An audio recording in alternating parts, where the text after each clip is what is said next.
Hello. This week for grammar, we are going to focus on verbs. This was probably not the first time you've heard the word verbs. So today, this is just going to be a little review about verbs.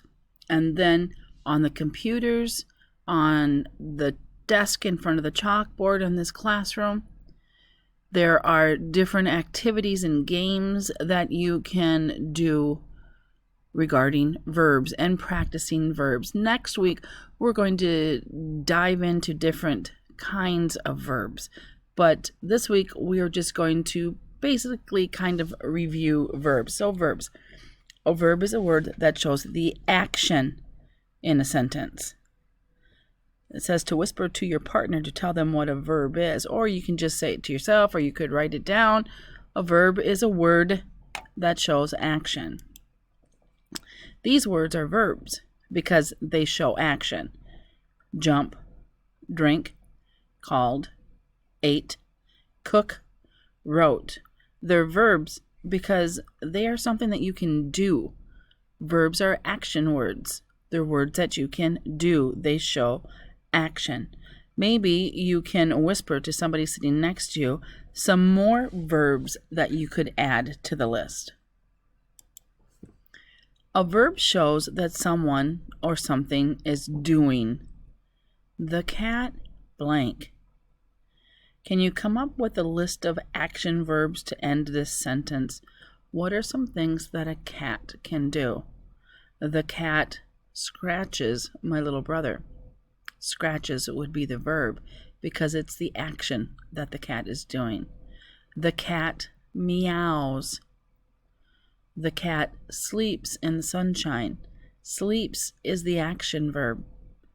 It's telling what the cat does. What about the cat chases the mouse? Chases is the verb. It's the action that's being done. A verb shows what someone or something is doing. The truck. Well, can you think of some action verbs that a truck can do? The truck